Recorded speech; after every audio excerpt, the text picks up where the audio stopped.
to order a special meeting of the Springfield Township Board of Trustees.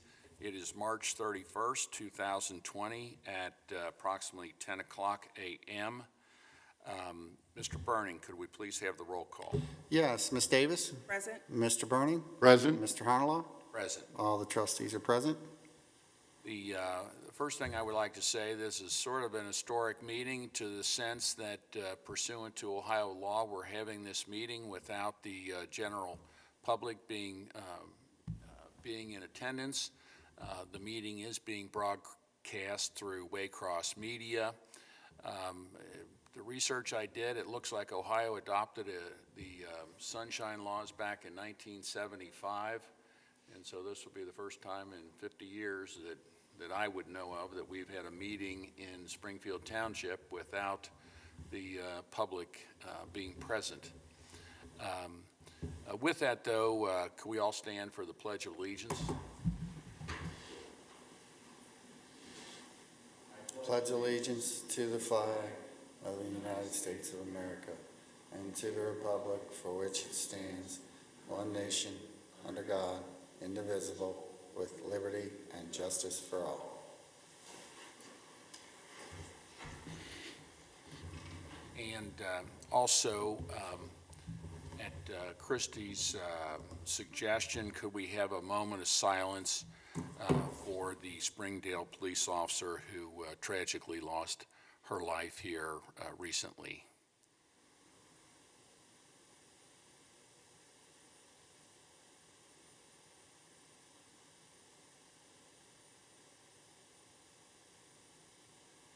Thank you, everyone. Next, this meeting was called to address a number of issues that are related to the coronavirus pandemic, and I will turn it over to Mr. Gilbert, our Township Administrator, who's going to go through some of the policies and actions that we need to take here at Springfield Township to be in compliance with state and federal law. Thank you, Mr. Honolo. As the board is aware, since it started several weeks ago, we as staff and as an organization understood that it's going to provide some complexities, I guess you would say, in terms of how we handle certain personnel issues related to exposures to the coronavirus, in particular with our medic staff. And we understand that they're going to be put in a situation on a daily basis that would create a possible exposure for them. So we had to come up with policies that we felt would protect our staff, not only the staff that are out in the field potentially being exposed, but the staff that actually was not, and how do we protect them from additional exposures as well. So we started to look at our existing policies to determine what would we need to do in this situation that would allow us to do that very thing. So prior to this meeting, the board has received copies of various directives and memos that I have issued to staff indicating how we are going to directly utilize our existing policies and those interpretations to prevent staff from unnecessary exposures. That has seemed to work fairly well. Staff has been very, very receptive to what we've done in terms of if we had someone that had to be quarantined by the Department of Public Health, or whether or not we as an organization required an employee to go home because they are exhibiting symptoms and we didn't want to risk exposure to an entire staff here at the firehouse or at the police department or public works or anywhere, frankly. So we've been doing that for several weeks. So one of the action items on the agenda today would be simply to ratify those policy interpretations and directives that have been issued by me over the past week and a half. Additionally, what you'll see on the agenda are policies that we have revised within our current personnel policy to comply with the recently enacted Family First Coronavirus Act, which expanded FMLA benefits and sick leave benefits. One thing that's, I believe, notable in there, that it does exempt out first responders and public works employees from the provisions of those two expanded policies. However, we feel like in order to provide an incentive for our employees to stay home if they're not well, to stay home if they have someone in their home is not well, to prevent them from coming to work unnecessarily and exposing our broader workforce, that we are extending the ability of the sick leave, expanded sick leave benefits to those that the federal government would allow us to exempt.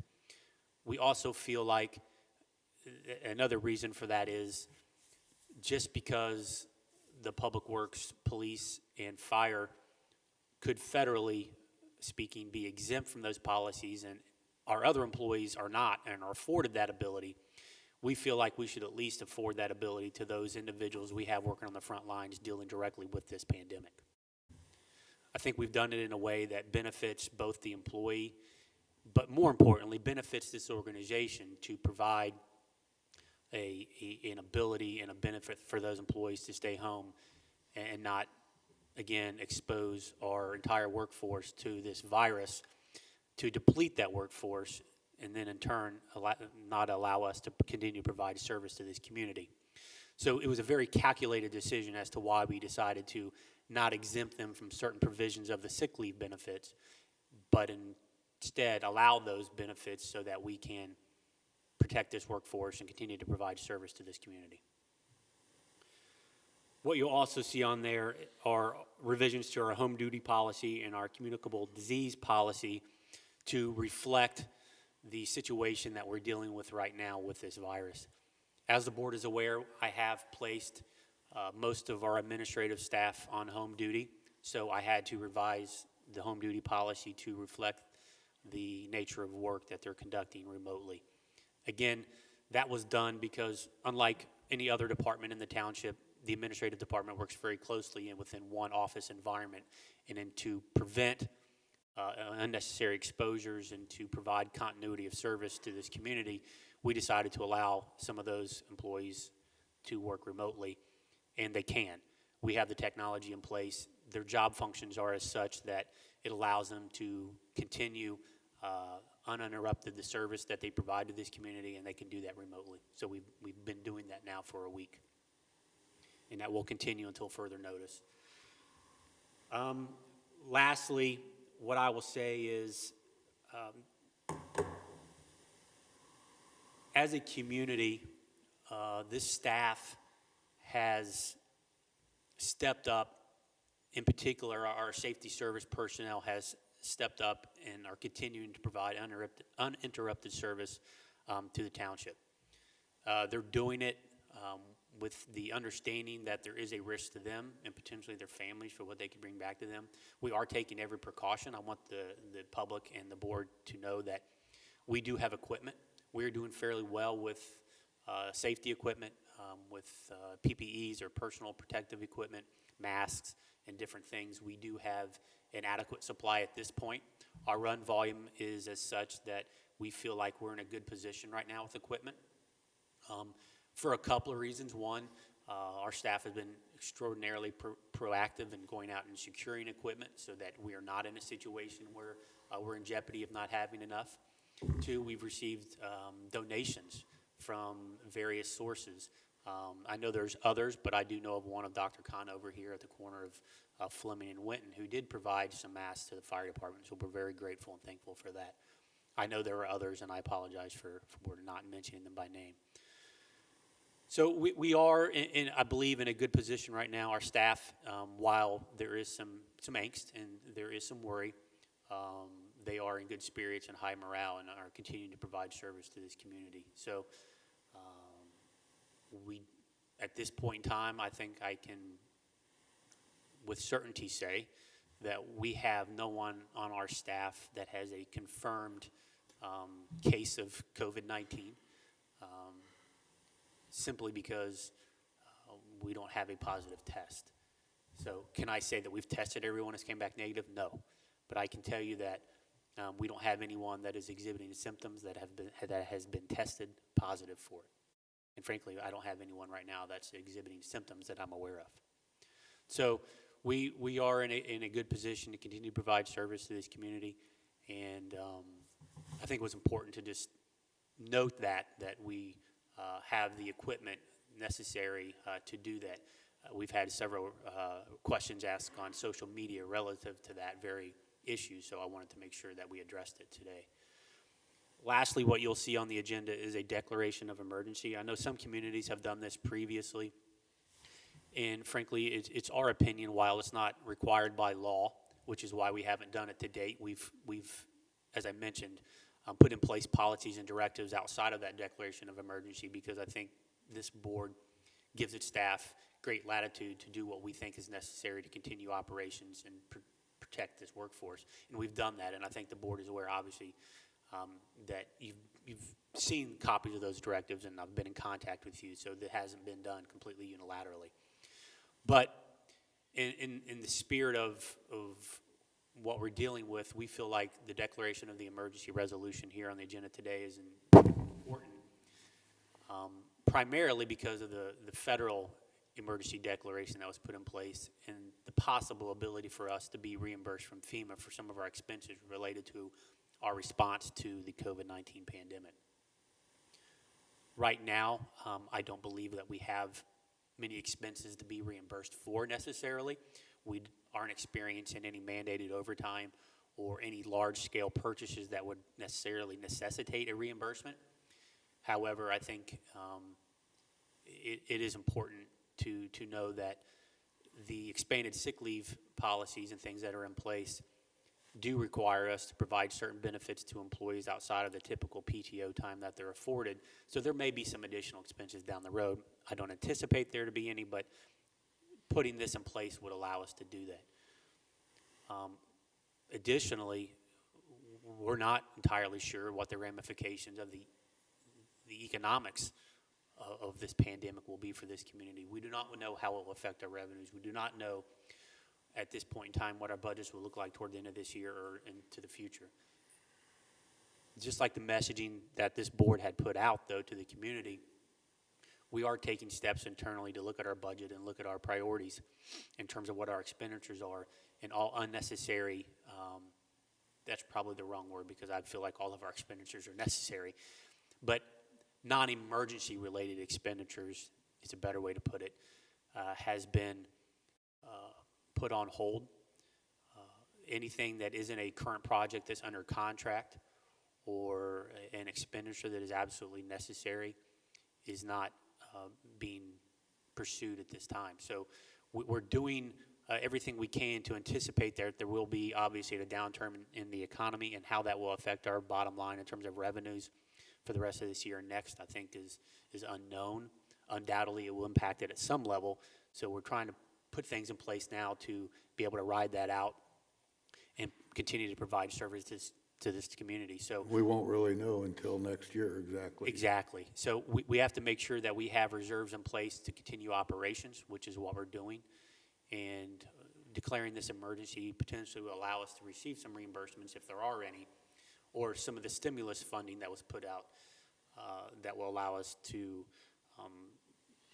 shoulder some of that brunt of economic impact that we may see later this year. So, Plus, we don't know what's going to happen over the next couple of months. we have no idea. So, Undoubtedly, I think for us, the impact will be less than maybe some other communities because we are a bedroom community. So we don't have a lot of businesses that are shutting down. Obviously, we have some as a retail, primarily retail sort of based commercial economy here in the township. We do have some of those, and we do know that there's a struggle for some of our businesses, so I don't want to downplay that. But unlike a lot of communities that depend heavily on industry for revenue, we simply don't have the industry here that will impact us as great as some others. So there is a silver lining to being a bedroom community, which is we're able to weather a little bit of those storms more than others. However, there will be an impact, and we know that those revenues that come from our commercial businesses and through our joint economic development zone has provided us a great ability to impact our infrastructure needs. The other good thing is we don't have thousands of people coming into the township to work every day and then Correct. going back to Correct. other communities and having the opportunity to get Sure. COVID-19. Which is exactly why our run volume for those type of runs has not been that great up until now. So